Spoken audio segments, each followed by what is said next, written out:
Yo, yo, yo. What's up? Welcome to Religiously Incorrect. What's going on? How y'all doing? I'm Pastor Jeff. I'm here with my boy, Pastor Todd. We are at Free 5-Star Barbershop. One of his 17 businesses that he owns. He's about to open up Free's 5-Star Crematorium. After we get done here, we're going to go to the back. We're going to take some pictures. You gonna take some pictures? Politically incorrect pictures. Nah. Valentine's Day is over, man. You gotta wait till next year. Get your wife and do what you gonna do. Yes, sir, Doc. Yes, sir. What's happening, man? How you doing? Man, I'm doing good, man. You know, we're still in the dead of, kind of the winter season, but it's been mild. So, it hasn't been too bad for us. And, Ohio is schizophrenic about the weather. Absolutely. So, I think I only had to shovel one time this year. You really, I just don't even bother to do it. But you know what's the best thing about having kids now? Because you got all them new cars. Well, nah. You got kids that think it's fun. Right. You know what I'm saying? Right. So you got to catch them while you can. Because after a while, it's going to be a problem. It's going to be a problem. But, I want to jump into it, Jeff. It's the political season. Right. And now they're starting to flood the airwaves and the, social media with the ads. Uh-huh. And in the age we live in now, it's the memes, the photos, and the articles. And this isn't, the fake news necessarily. I don't want to talk about Russian trolls and all. I'm talking about like the jokes. Yeah. Like, the silly stuff, the satire, the onion.com. Right.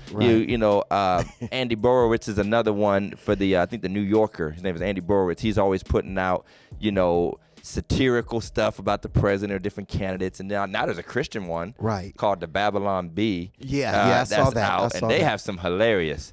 They had one about Creflo Dollar wanted money for a spaceship to evangelize Mars.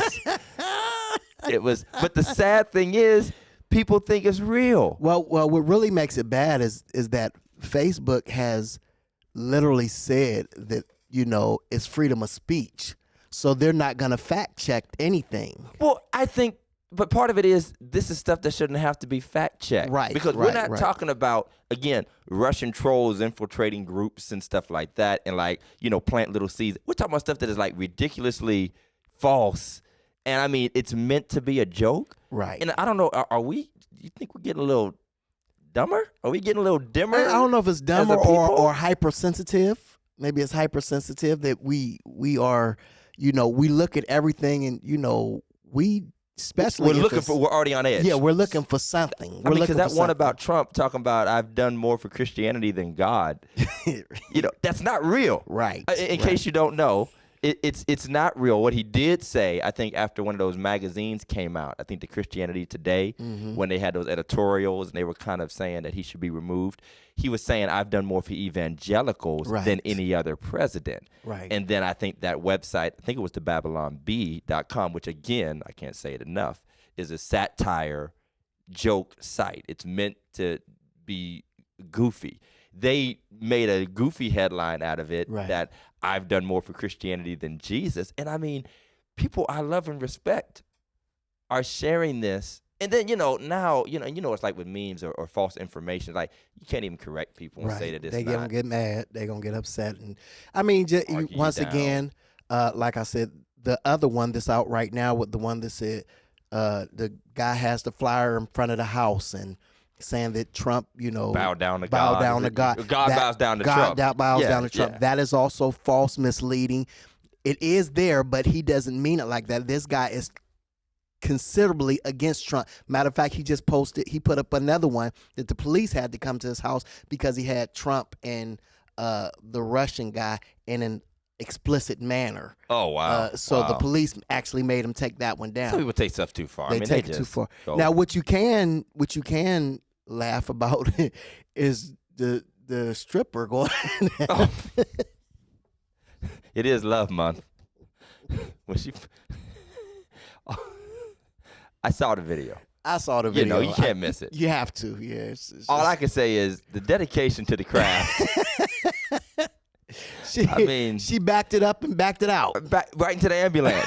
I saw an article broke a jaw, lost teeth or something. Just broke a jaw, broke teeth. I think she sprained her ankle, but she got $30,000 and she's done now. And then I think she went on somebody's show that gave her another $50,000. 15 feet. 15 feet.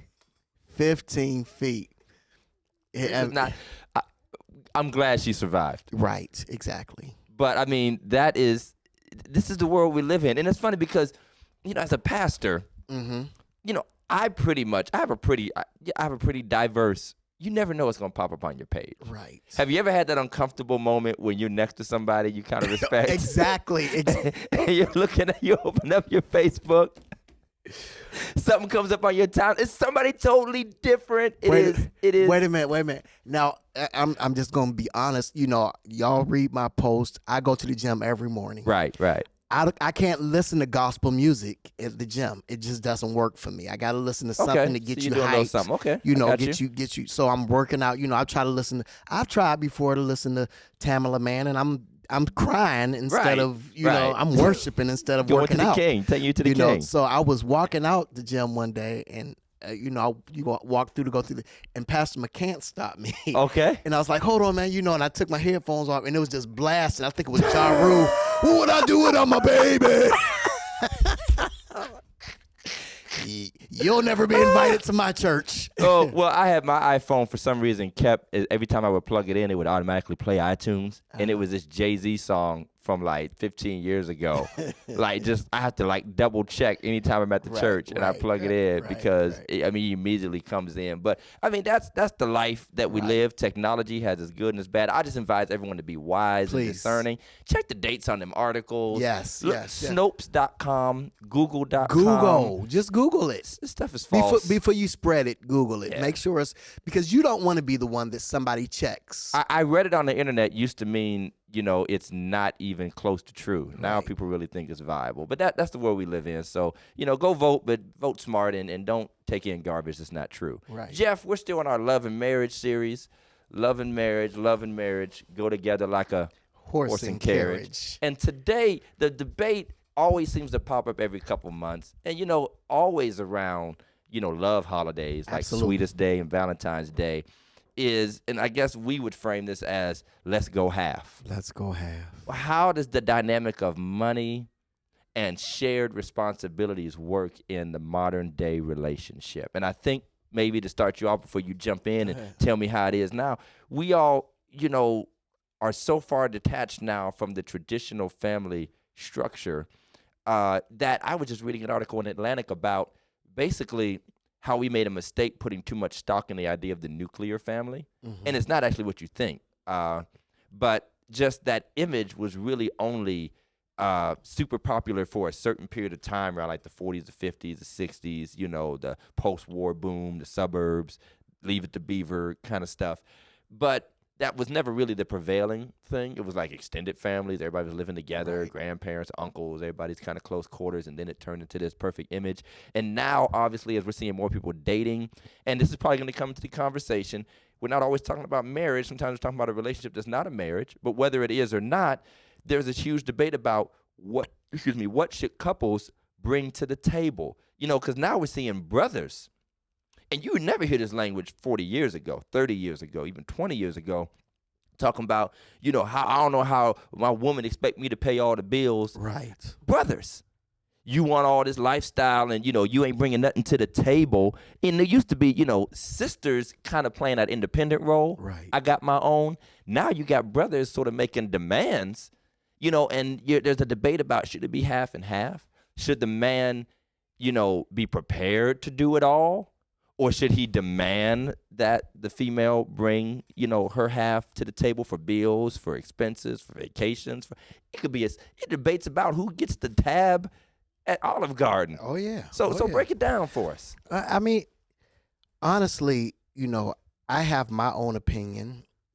We have a biblical opinion. I have my opinion. And, I think a lot of it boils down to is, what is your social economical status in the marriage? Now, obviously, if the man is only making $9 an hour and the woman is making $9 an hour, it's going to be hard for the man to pay everything. Now, should he? Obviously, I think you and I were both raised he should. Okay. And That's the and default. That that's should the be the default. ideal. That should be the idea. Okay. I mean, I've personally, I've been married 16 years. My wife has paid the cable bill. She's supposed to pay the cable bill Supposed to. Wait a and minute. the internet bill. You said supposed to. Supposed to, and I mean, 90% of the time I pay both of them. So I hope you're all right with this, Tiffany. I mean, but she knows though. I feel you. You know, every car payment, the mortgage, the electric, gas, all of it I pay. And my wife has a job. She has a job. She Right. works every single day. But I just feel like, when I took my wife away from her mother and her father, when I asked her to marry me, I took her up from the umbrella Right. of who was Of her family, who of was her caring family, for her. Right. right. So she now became my responsibility. I became the husband or the house band. I banned the The house. house This band. is He's my- preaching already. I'm not trying to preach. But you just do. It's in you. But I just and let me just make this specifically clear, that the man is not head of the house. The husband is head of the house. Okay. Well, you've just opened up a can right there. Okay. Because a lot of this debate is not always centered around the idea of marriage, what we've talked about before, that the ideal of relationships and dating or being coupled up is not always tied to the short-term, at least, marriage. People can be in a committed relationship where there is now, it's normal, and I'm not saying it is like I'm Mr. Normal and they're abnormal, but hey, you get together for so long, you eventually move in and start to, loans, mortgages together, you've really sort of tied your finances. That 30, 40 years ago, this is for married couples Right. to intertwine their finances. And because of that, now some of us will clap back at some of those conversations from the Christian standpoint, the traditional Christian worldview, and you can't be mad at it because it is what it Right, is. If I was right. Muslim, it'd be the same thing, Absolutely. honestly. So it's just, hey, y'all talking about just hooking up. We're talking about marriage. Those are two different things. Let's talk about this dynamic. Because all around the culture, people are waiting longer to get married, and because there's a more egalitarian society, which is just fancy word for Right. women more equal, Mhm. and earning their own money, and many of them come in having already had careers. So what if it's not the $9 dynamic? What if both of them are making $90,000? And it's a certain lifestyle, and that becomes the conversation. How does that? Because when you talk about bringing in, I know you got married a little later, as far as with you and Tiff. Me and Shamiki got married early 20s, where it really literally was coming out your mama's house, like for real, like no prior real long established life before we got married, where some people get married at 28, 29, 35, or second marriage, and they got something, hooked up. So how do we balance those out? First of all, I need to write down egalitarian. Well, that was I was trying to pull my pen out. 'cause that word is why I had 7 years of school loans. That word alone. Egalitarian. Egalitarian. As opposed to complementarian, which is when you have roles, but the man is supposed to be right. the head. Right. Well, when you're looking at both couples making $90,000 a year, and like you said, when you have that egalitarian, and where I just read today, where even more women are beginning to ask the man, "Will you marry me?" Well, that's and that's a whole nother can of worms right there that you have to get to. But pumping gas, but doing it all. I just think that I still believe, and this is just me, I still believe that the man should pay it all. Now, don't get me wrong. Now, yesterday my wife and I went to Olive Garden. Okay. And we was at Olive Garden, and obviously I getting ready to get my card out. And she said, "Well, I got some money in the car. Do you want me to go get it?" And I ran to the car like, you got money? I'm speeding your sprinting. dollars when you jumped in the air and your legs was turning. She's like, "I got some money," and I was out. Right. I was out. I came and I gave it to her, and she paid for the. But I don't see anything wrong with that. If I'm paying all the bills, if my wife wants to pay for dinner, if my wife wants to buy me a suit, if my wife wants to, take us to wherever, whatever she wants to do. But I mean, but your opinion is still that the man should pay. The man should pay. I guess I would only have a caveat to that principle because I hold a traditional view, but sort of trying to speak to the culture where it's at. I would say, regardless of how much the female brings to the table, the man should be prepared prepared to pay. To pay. Exactly. You know, Now, if you want it to be shared, maybe it's proportional. Maybe one makes 90 and the other one makes 35.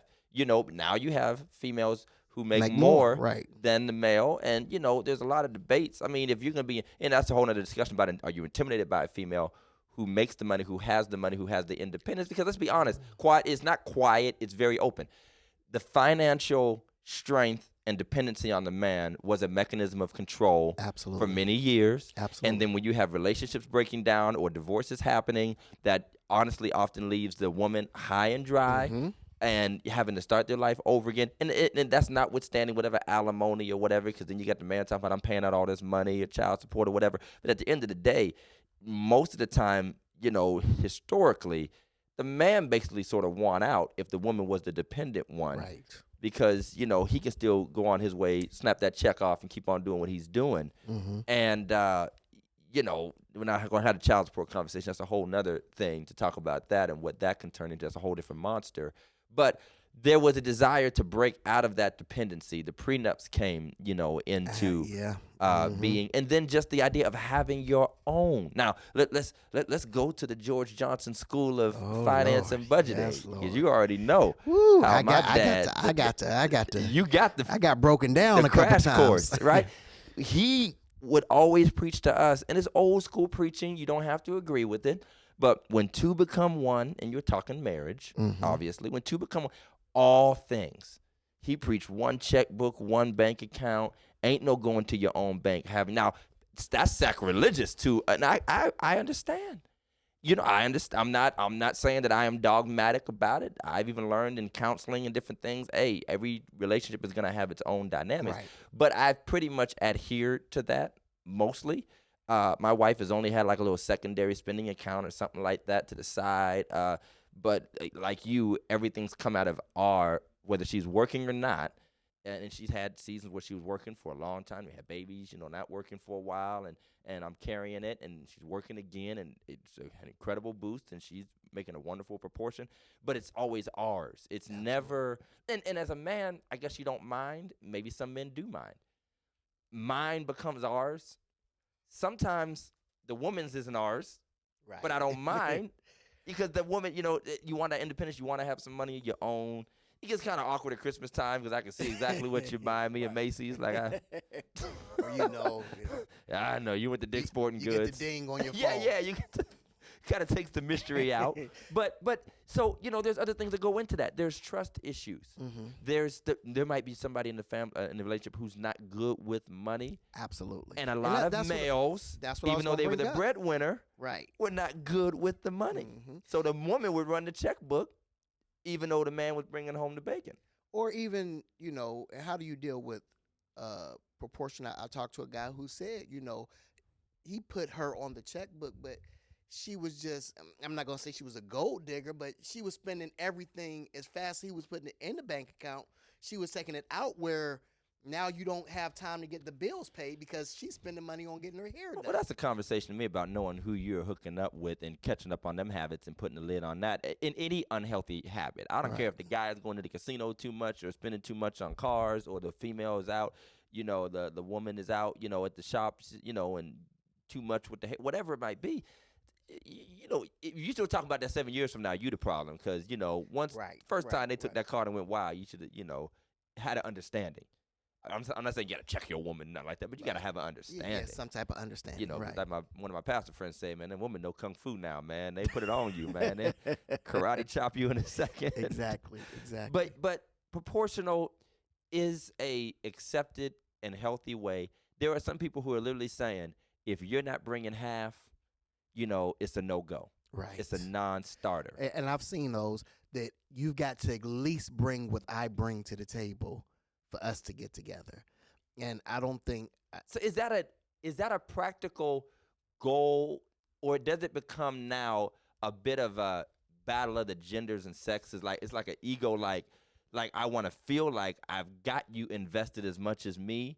Or is it really tied, do you think, to actual financial goals? Or are some people just sort of following a prevailing thought? I think a lot of it is a trend, because I just, and it's just me, I just believe that you can say that all you want, but Prince Charming show up, and he got the right look or she got the right look, or you know what I'm saying, they put it on you. Let's just be honest. Changing rules real quick, yeah, right? Rules change. I need to make an addendum to the contract.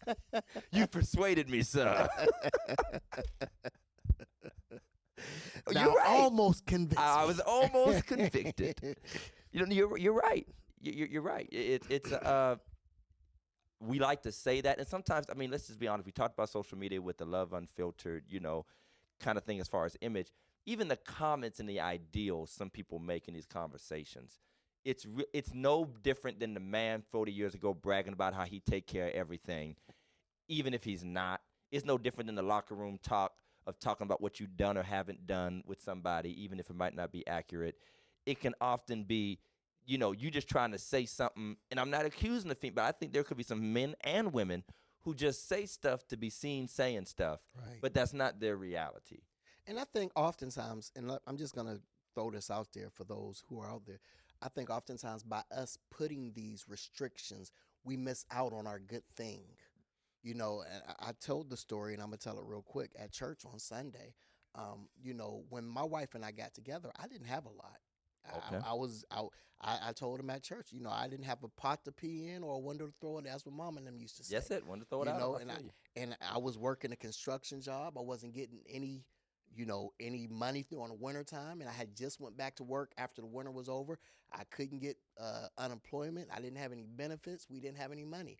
And I can recall my wife called me at work and said, the electric is cut off. And I'm telling y'all this, I'm testifying right now. And I felt like less of a man. I felt like, oh my God, I can't believe my electric is cut off. I felt like, and so in my uneducated mind, my thing was, okay, I'm gonna take this little money that we got, and we're gonna go get a hotel, because I'm not gonna have my wife stand in the dark. Right. And so luckily I had a wonderful wife who loved me enough. She said, no, what we're gonna do is we're gonna light these candles. Right. And we're gonna sit at home. We're gonna you put that money on an electric bill, and we're gonna talk about how to make it better. And I was literally talking about how when your darkest times come, that's when the movies get dark, that's when they show the coming previews. I feel you. And we talked about the name of the sermon was Living Off the Leftovers. And Preaching I told her, again, Doc. Right? But I told her that I'm the mad black preacher. You're the preacher who can't stop preaching. It's all love. That's how we do. It's all love. But I mean, what I'm saying is that I got a sermon out of that, though. So when the lights go out, look for someone to light a candle. See, Oh, boo. Pass the offering plate, right? Boo. I'm gonna keep an offering plate under the desk every time we say something good. I'm gonna pass it, put a penny in it. But no, that's what I'm saying. I think that if you were looking for somebody, or if my wife was looking for somebody who was rich, and so now we're living well, though. We're doing well. Everything is, we're doing. But if that could have came, she could have said, you know what, I ain't got time for this. So that's a good segue, because there's a lot of talk and debate about how much should you deal with the potential of a person versus the reality of a person. Because even we as pastors would, we get up and make jokes about it. I hate to be so transparent, but sometimes there's just easy preaching jokes that can get easy yelps out of women and stuff, like Willie Bobo, he ain't got nothing to offer. Right. He won't even buy you a burger, blah, blah, blah, blah, blah. But we all know that story. Your story is a beautiful story. I have a similar story. Even if you got it, sometimes you're not mature enough, wise enough. Mm-hmm. We know what it's like to be making the money and still doing the unwise thing, and our families have to suffer. And, the wife looking at us. And by the way, we're not just talking about folks out. We're talking about people in the church. Absolutely. Pastors, people who have a good moral compass, not always mature, not always handling our business the right way. And then our families have to dig our way out, together. And we celebrate our wives for standing by us. Absolutely. Of course, a part of that, again, and it's not to beat a dead horse, but it's to talk about the reality of that traditional view. You are talking about wives and that. And sometimes you have people who are really laboring with people who are not even in that kind of relationship. They might be having trust issues on top of that. They might not have really shown them that they are really down for them completely. Because of the casual nature of modern relationships, we tend to base what that connection, that lasting relationship is going to be like off of some pretty flippant things. Can we just hack it for a while? The sex is good. Everyone knows we're an item. Next thing you know, we're moving into one another's homes and sharing, resources. And then that becomes, so how long do we counsel people to stick with potential one way or another? I mean, how long are we, because what if it goes the opposite way? And the electric bill is just signs of more pain to come Right. that could turn into ruining someone's life. Well, for me, I'm not gonna continue to go on a date just dating potential. Potential has to lead to something. You got to show me Sooner or later. something. Sooner or later, you got to give me. We can. When we, and I'm just bringing sports into it. Right. You can have the person who can dribble, who can, dribble through their legs. Sooner or later, you got to make a shot. I agree. I Sooner or later, agree. you gotta the ball got to go on something. a hoop. I don't care how well you can dribble. I don't care if you can run up and down the court faster than that. If you can't get the ball in the hoop, I don't want you on my team. And you know what? That's why a spiritual life, prayer, all the things that we talk about that people don't really, value, but maybe they value in a different way, and wise counsel. Absolutely. And, if you have wise women or men in your life, you have a pastor or a counselor or something like that to help you out, because they might see things you don't see. They might say, hey, that brother has a really good heart. Stick by him. But with that, it could be, but maybe don't sell yourself all the way in just yet to where their problems are having that direct of an effect on you, and let them know, hey, I'm here beside you. The friendship is strong. I'm digging you. I love your vibes. But obviously some stability has to be shown here. And I want you to be well prepared to take care of me and to partner with, if it's a partnership model, we're trying to give deference to all sides. If it's a partnership model, if it's a taking care of me model, and I'm talking to the females, and same thing with the males. If you are seeing a female who you really digging and vibing, but you're noticing behavior financially and sometimes life choices that are not, above board and wise, that could have a detrimental effect, why jump into that pool together so that she can pull you down while she's drowning? You might want to stake on the, I'm gonna sit on the beach with this life jacket, just in case, but I'm not about to get in there with you. Well, I think that every marriage ought to have a vision. The Bible talks about write the vision and make it plain. We too often we are marrying for now and not for the end. That's true. And That's so, it.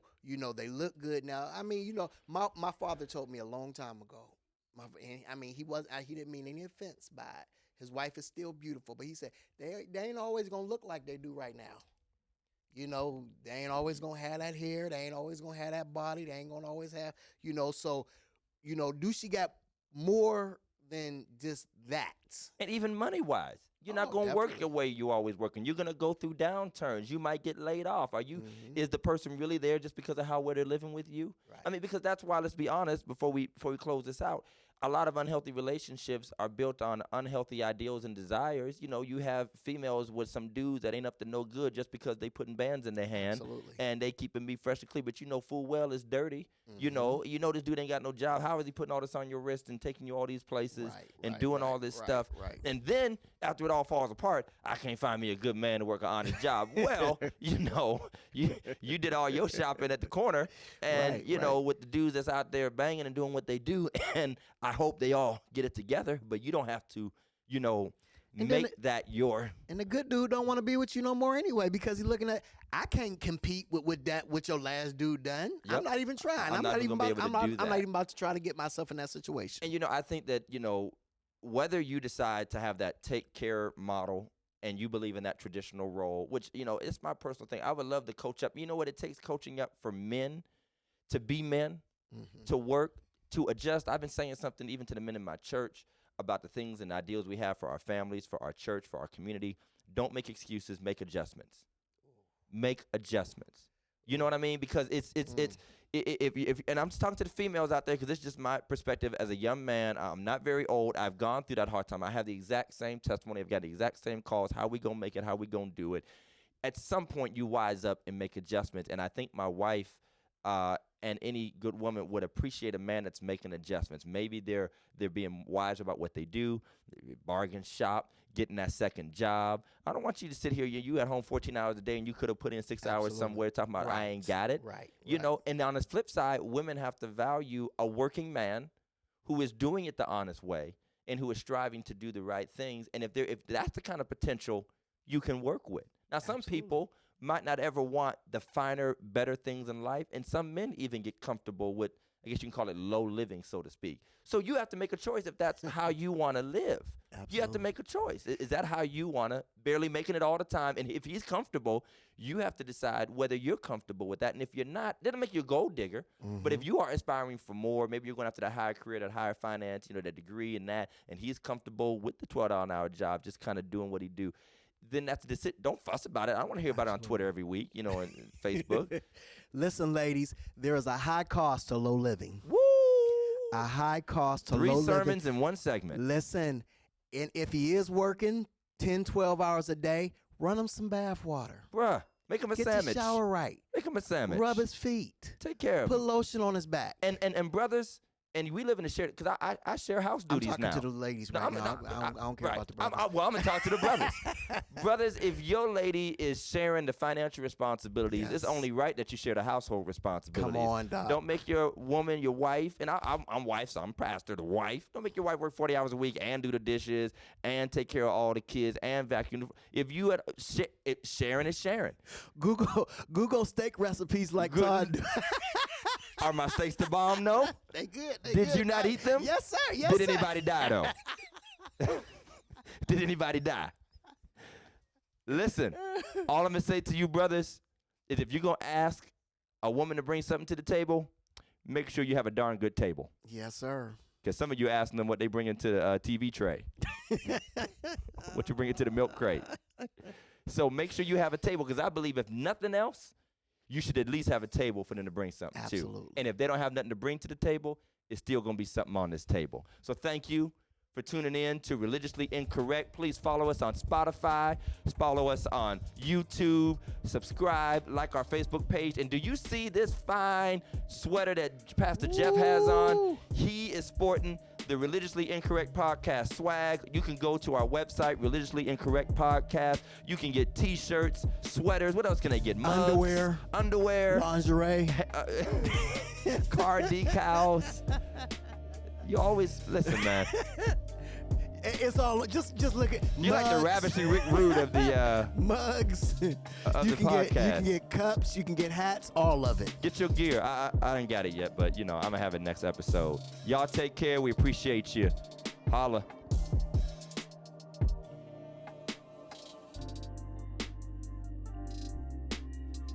I'm gonna bring an offering plate from church. I'm gonna bring one of them old gold offering plates. And every time you say something good, I'm gonna slap it out. Like, that's the offering moment.